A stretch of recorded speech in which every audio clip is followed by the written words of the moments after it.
The Return of Sherlock Holmes by Sir Arthur Conan Doyle. The Adventure of the Empty House, Part 1. It was in the spring of the year 1874 that all London was interested, and the fashionable world dismayed, by the murder of the Honourable Ronald Adair under most unusual and inexplicable circumstances. The public has already learned those particulars of the crime which came out in the police investigation, but a good deal was suppressed upon that occasion, since the case for the prosecution was so overwhelmingly strong that it was not necessary to bring forward all the facts. Only now, at the end of nearly 10 years, am I allowed to supply those missing links which make up the whole of that remarkable chain. The crime was of interest in itself, but that interest was as nothing to me compared to the inconceivable sequel which afforded me the greatest shock and surprise of any event in my adventurous life. Even now, after this long interval, I find myself thrilling as I think of it, and feeling once more that sudden flood of joy, amazement, and incredulity which utterly submerged my mind.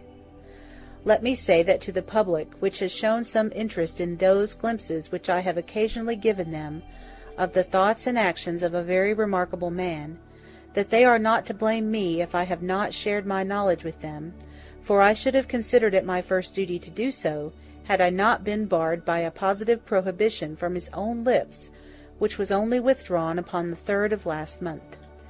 It can be imagined that my close intimacy with Sherlock Holmes had interested me deeply in crime, and that after his disappearance I never failed to read with care the various problems which came before the public.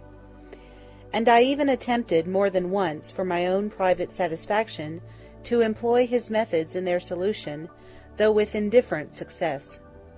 There was none, however, which appealed to me like this tragedy of Ronald Adair.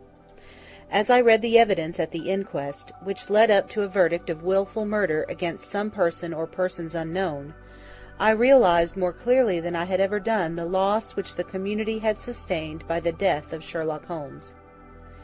There were points about this strange business which would, I was sure, have especially appealed to him, and the efforts of the police would have been supplemented, or more probably anticipated, by the trained observation and the alert mind of the first criminal agent in Europe. All day, as I drove upon my round, I turned over the case in my mind, and found no explanation which appeared to me to be adequate. At the risk of telling a twice-told tale, I will recapitulate the facts as they were known to the public at the conclusion of the inquest. The Honourable Ronald Adair was the second son of the Earl of Maynooth, at that time governor of one of the Australian colonies.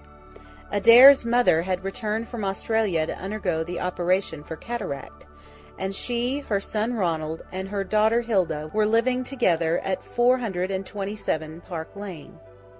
The youth moved in the best society, had, so far as was known, no enemies, and no particular vices. He had been engaged to Miss Edith Woodley of Carstairs, but the engagement had been broken off by mutual consent some months before, and there was no sign that it had left any very profound feeling behind it. For the rest, the man's life moved in a narrow and conventional circle, for his habits were quiet and his nature unemotional. Yet it was upon this easy-going young aristocrat that death came, in most strange and unexpected form, between the hours of 10 and 11:30 on the night of March 30th, 1894. Ronald Adair was fond of cards, playing continually, but never for such stakes as would hurt him. He was a member of the Baldwin, the Cavendish, and the Bagatelle card clubs. It was shown that, after dinner on the day of his death, he had played a rubber of whist at the latter club. He had also played there in the afternoon.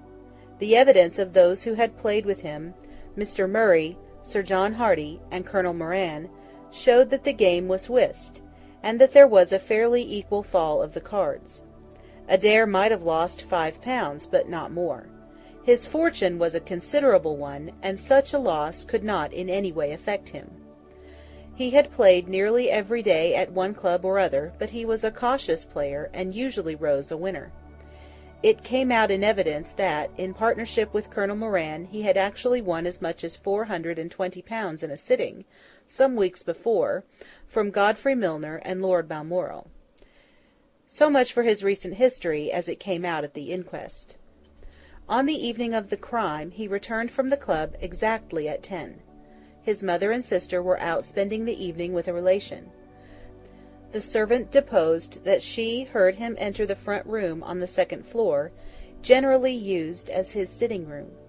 She had lit a fire there, and as it smoked she had opened the window. No sound was heard from the room until 11:20, the hour of the return of Lady Maynooth and her daughter. Desiring to say good night, she attempted to enter her son's room. The door was locked on the inside, and no answer could be got to their cries and knocking. Help was obtained, and the door forced. The unfortunate young man was found lying near the table. His head had been horribly mutilated by an expanding revolver bullet, but no weapon of any sort was to be found in the room. On the table lay 2 bank notes for £10 each, and £17 10 in silver and gold, the money arranged in little piles of varying amount. There were some figures also upon a sheet of paper, with the names of some club friends opposite to them, from which it was conjectured that before his death he was endeavouring to make out his losses or winnings at cards. A minute examination of the circumstances served only to make the case more complex. In the first place, no reason could be given why the young man should have fastened the door upon the inside.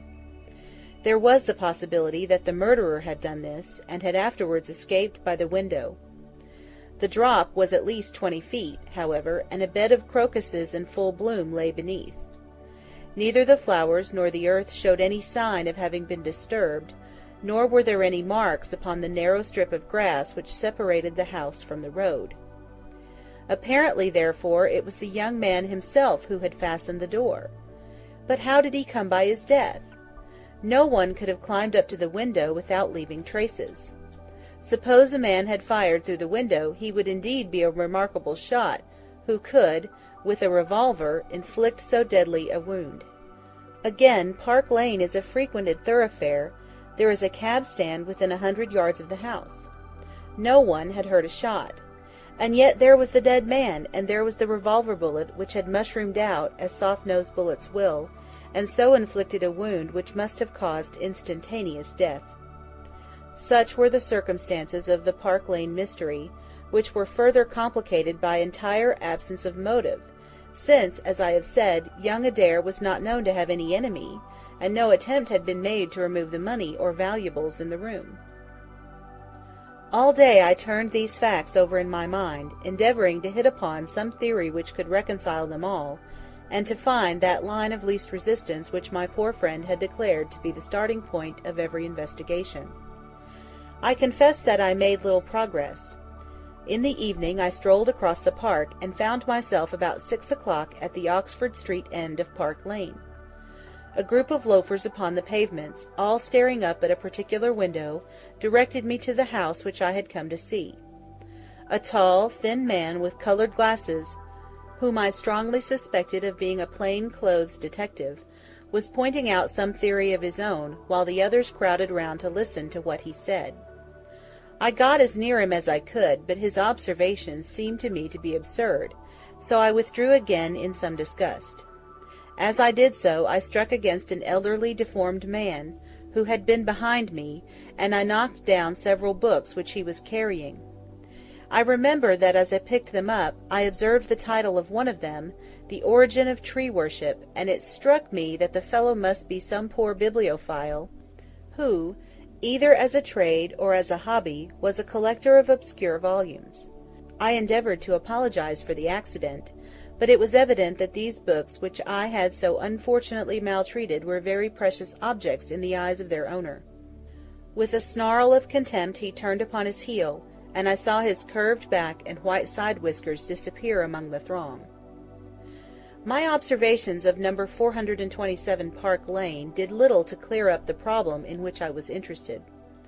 The house was separated from the street by a low wall and railing, the whole not more than 5 feet high.